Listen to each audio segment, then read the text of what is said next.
Hello student, स्वागत है आपका वाई एस स्टडी पॉइंट पर। आज हम नवंबर महीने की करंट अफेयर्स करेंगे, जिसमें हम आज 7 नवंबर की करंट अफेयर्स देखेंगे। तो चलते हैं पहले क्वेश्चन की तरफ। पहला क्वेश्चन क्या कह रहा है? हाल ही में भारत का मुख्य सूचना आयुक्त किसे नियुक्त किया गया है, यानी कि CIC किसे नियुक्त किया गया है? हीरालाल समरिया, अमित कोठरी, विवेक सिन्हा, कविता मेहरा।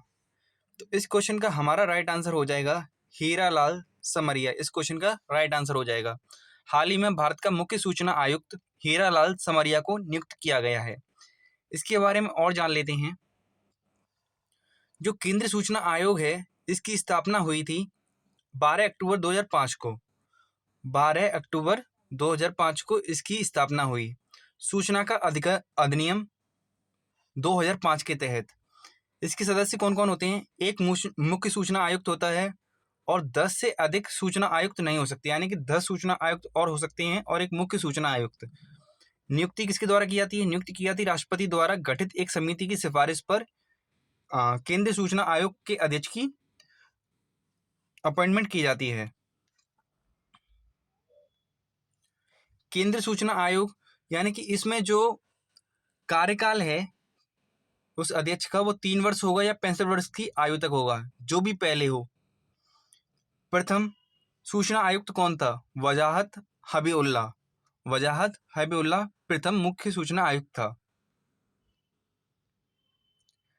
नेक्स्ट क्वेश्चन, महिला एशियाई हॉकी चैंपियंस ट्रॉफी 2023 किसने जीती?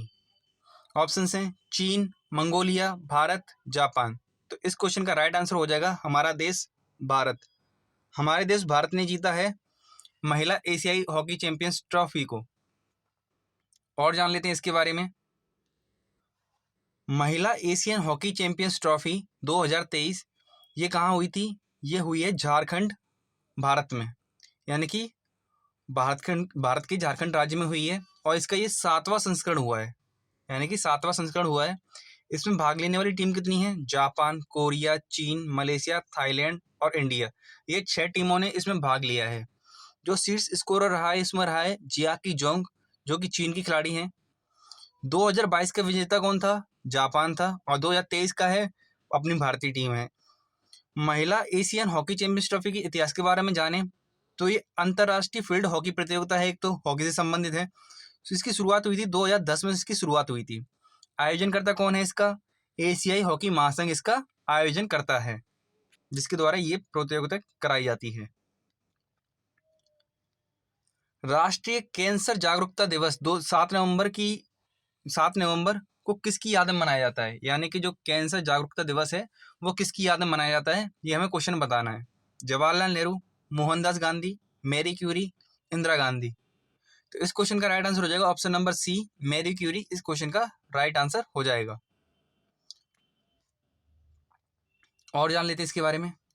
इसका उद्देश्य क्या है? कैंसर की पहचान, रोकथाम, इलाज के बारे में जागरूकता बढ़ाना। हार्ट अटैक के बाद में अगर बात की जाए तो कैंसर दूसरी सबसे बड़ी जानलेवा बीमारी है, जिससे हर साल लगभग 10 लाख लोगों की मौत हो जाती है। 10 लाख लोगों की मौत होती है एक साल में। विश्व कैंसर दिवस मनाया जाता है, यानी कि ये तो क्या था? राष्ट्रीय कैंसर जागरूकता दिवस था, जो कि मैरी क्यूरी की याद में मनाया जाता है। विश्व कैंसर दिवस जो मनाया जाता है वो 4 फरवरी को मनाया जाता है, जिसकी थीम क्या थी? Close the care gap. याद रखना, जो थीम है बहुत ज्यादा पूछी जाती है। विश्व कैंसर दिवस की जो थीम क्या है वो है close the care gap. Next question, FIDE Grand Swiss chess tournament जीतने वाली पहली भारतीय महिला खिलाड़ी कौन बनी? आर वैशाली, स्वाति घाटे, आरती रामास्वामी, सुब्बारामन विजयलक्ष्मी।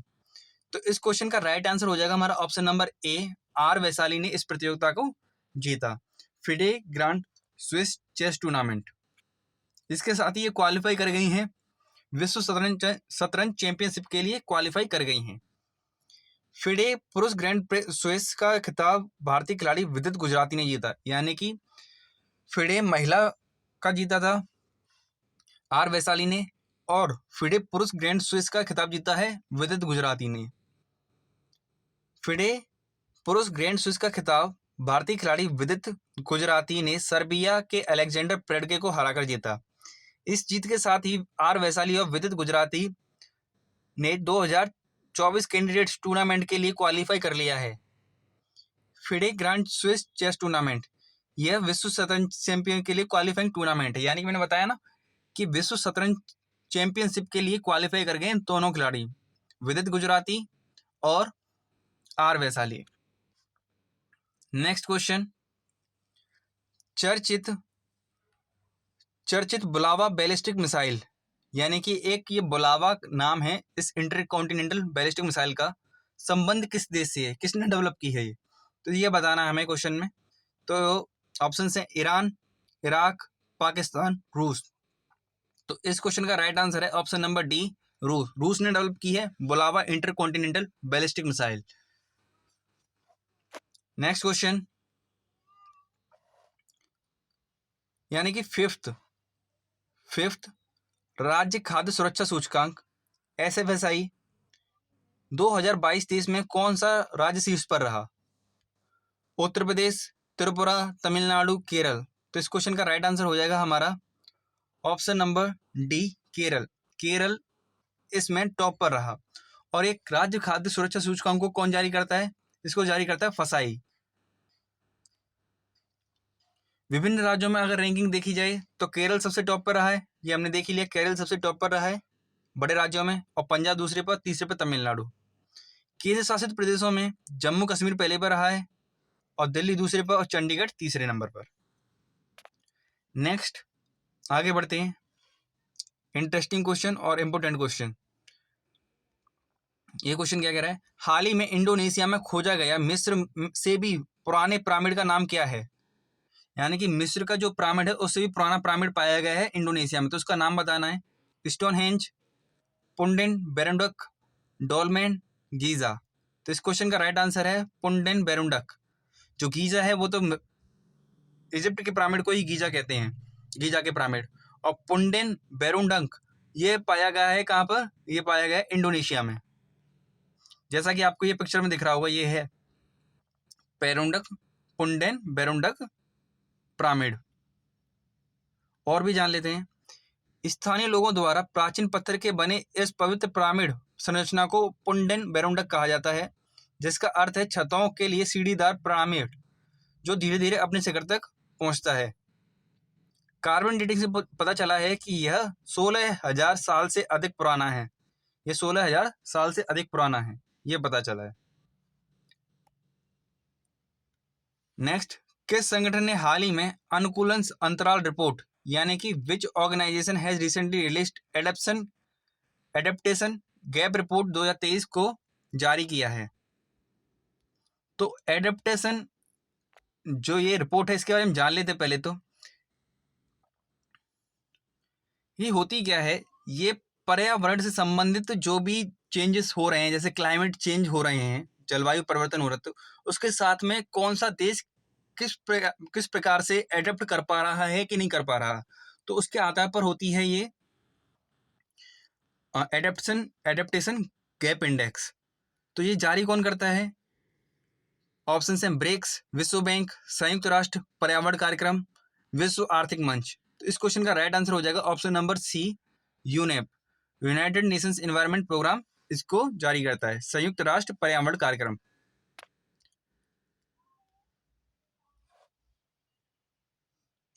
इसकी स्थापना कब हुई थी यूनेप की? 1972 में। मुख्यालय कहाँ है? नैरोबी, केन्या में। अध्यक्ष इसके इंगर एंडरसन इसके चेयरमैन हैं। नेक्स्ट, हाल ही में चाणक्य डिफेंस डायलॉग 2023 का आयोजन कहाँ किया गया है? नई दिल्ली, मुंबई, केरल, पुडुचेरी। तो इस क्वेश्चन का राइट आंसर हो जाएगा हमारा नई दिल्ली। नई दिल्ली में चाणक्य डिफेंस डायलॉग की जो मीटिंग है वो की गई है।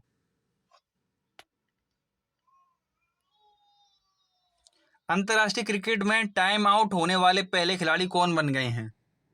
Who was the first player to be run out in the international cricket? Option हैं एंजेलो मैथ्यूज, सदीरा समरविक्रम, सकीब अल हसन, दसुन सनागा। तो इस क्वेश्चन का राइट आंसर हो जाएगा option number A, Angelo Mathews. Angelo Mathews अंतर्राष्ट्रीय क्रिकेट में टाइम आउट होने वाले पहले खिलाड़ी बन गए हैं, यानी कि इनको समय के आधार पर आउट कर दिया गया। ये 3 मिनट से बाहर रहे थे ग्राउंड में, इसकी वजह से मतलब खेल नहीं चल पाया 3 मिनट तक। तो साकिब अल हसन ने अपील की थी और अपील करने के बाद में एम्पायर ने इन्हें टाइम आउट घोषित कर दिया, जिसके साथ ही एंजेलो मैथ्यूज वनडे अंतर्राष्ट्रीय क्रिकेट में टाइम आउट होने वाले पहले खिलाड़ी बन गए। नियम के अनुसार कोई विकेट गिरने या बल्लेबाज के रिटायर होने के बाद आने वाले बल्लेबाज को गेंद खेलने के लिए 3 मिनट के भीतर अगली गेंद खेलने के लिए तैयार रहना होगा। यानी कि अगर वो वहां से आ रहा है तो 3 मिनट के अंदर आ जाए, नहीं आता है तो उसको टाइम आउट कर दिया जाएगा। अभी हमारे लास्ट क्वेश्चन तो हो गए, 10 क्वेश्चन हो गए, पर अब हम इसमें फैक्चुअल डाटा एक पढ़ेंगे, जिससे कि एक फैक्चुअल डाटा करा दिया करूँ, जैसे कि आपका थोड़ा सा रिवीजन हो जाया करेगा, जो कि स्टैटिक जीके के अंदर आता है। तो आज हम संयुक्त सैन्य अभ्यास पढ़ेंगे। तो 5वां ऑस इंडेक्स, यानी कि इसमें नाम से पता चल रहा होगा ऑस और इन, यानी कि ये सैन्य अभ्यास किन देशों के बीच में होता है? भारत और इंडिया, ऑस्ट्रेलिया और इंडिया के बीच में होता है ऑस इंडेक्स। और ये कौन से नंबर का है? 5वें नंबर का है। कहाँ पर हुआ है? Sydney, Australia. ऑस्ट्रेलिया के अंदर सिडनी में यह हुआ है अभ्यास। तो 5वें नंबर का है, ऑस्ट्रेलिया और इंडिया के बीच में हुआ है, जो कि इसके नाम से पता चल रहा है। नेक्स्ट 30वां सिम्बेक्स 2023, यानी कि इसमें भी नाम से पता चल रहा है। सी से एस से हो गया सिंगापुर, आई से हो गया इंडिया, और मल्टीलेटरल मेरिन टाइम, यानी कि मेरिन टाइम बायलेटरल एक्सरसाइज है। यानी कि मेरिन टाइम यानी कि ये जल की एक एक्सरसाइज है, जो कि सिंगापुर और भारत के बीच में होती है, जो कि अब की बार कहाँ हुई है? जो कि अब की बार हुई है सिंगापुर में। 21वां वरुण अभ्यास किसके बीच में हुआ है? तो वरुण अभ्यास किसके बीच में होता है? ये होता है भारत और फ्रांस के बीच में होता है। वरुण अभ्यास किसके बीच में होता है? भारत और फ्रांस के बीच में, जो कि अब की बार कहाँ हुआ है? अरब सागर में हुआ है। अरब सागर में हुआ है। और कौन से नंबर का है? 21वें नंबर का है। नेक्स्ट 27वां मालाबार युद्ध अभ्यास। 27वां मालाबार युद्ध अभ्यास किसके बीच में हुआ है? क्वाड देशों के बीच में। क्वाड देश कौन कौन से हैं? क्वाड देश हैं यूएसए, जापान, ऑस्ट्रेलिया और इंडिया। इनके बीच में मल्टीलेटरल एक्सरसाइज हुई है, जो कि ऑस्ट्रेलिया के पूर्वी तट पर हुई है। ऑस्ट्रेलिया के पूर्वी तट पर, यानी कि eastern coast of Australia. Nomadic elephant 2023, यानी कि ये वाली जो एक्सरसाइज है नोमैडिक एलिफेंट, ये होती है किसके साथ में? ये होती है भारत और मंगोलिया के बीच में। भारत और मंगोलिया के बीच में होती है, और ये अब की बार हुई है मंगोलिया के उलान बटोर शहर में। मंगोलिया के उलान बटोर शहर में हुई है नोमैडिक एलिफेंट 2023 एक्सरसाइज। 7वां जीमैक्स, यानी कि 7वें नंबर का जीमैक्स एक्सरसाइज कहाँ हुआ है? तो इसमें नाम से पता चल रहा है J for Japan, I for India. Japan और इंडिया के बीच में हुआ है, और ये कहाँ हुआ है? अब की बार विशाखापट्टनम में हुआ है। सुरक्षा बॉन्ड 2023, सुरक्षा बॉन्ड 2023 एक मल्टीलेटरल एक्सरसाइज है, जो कि चीन, रूस और ईरान के बीच में हुआ है। चीन, रूस और ईरान के बीच में हुआ है। ये कहाँ हुआ है? ओमान की खाड़ी में हुआ है। 8वां खानक्वेस्ट अभ्यास, 8वां खानक्वेस्ट अभ्यास कहाँ हुआ है? ये मल्टीलेटरल एक्सरसाइज, एक तो बहुत सारे राष्ट्र इसमें भाग लेते हैं, जो कि मंगोलिया में हुआ है। 12वां, यानी कि 12वें नंबर का एक्वेरियन अभ्यास कहाँ हुआ है? एक्वेरियन अभ्यास होता है भारत और मालदीव के बीच में, जो कि अब की बार भारत के अंदर उत्तराखंड के राज्य के अंदर चौबटिया जिले में हुआ है। उत्तराखंड के अंदर चौबटिया जिले में हुआ है। 10वां, यानी कि 6वां एक हथा अभ्यास 2023 कहाँ हुआ है? ये मालदीव में हुआ है। और किस किस के बीच में हुआ है? भारत और मालदीव के बीच में। 6वां एकता अभ्यास कहाँ हुआ है? भारत और मालदीव के बीच में हुआ है, मालदीव में। तो आज का हमारे फैक्चुअल डाटा भी हुआ, और 7 नवंबर की करंट अफेयर्स हो गई। तो आज के लिए इतना काफ़ी है। और वीडियो अच्छी लगी हो तो वीडियो को लाइक करें और चैनल को सब्सक्राइब करें। वीडियो देखने के लिए धन्यवाद।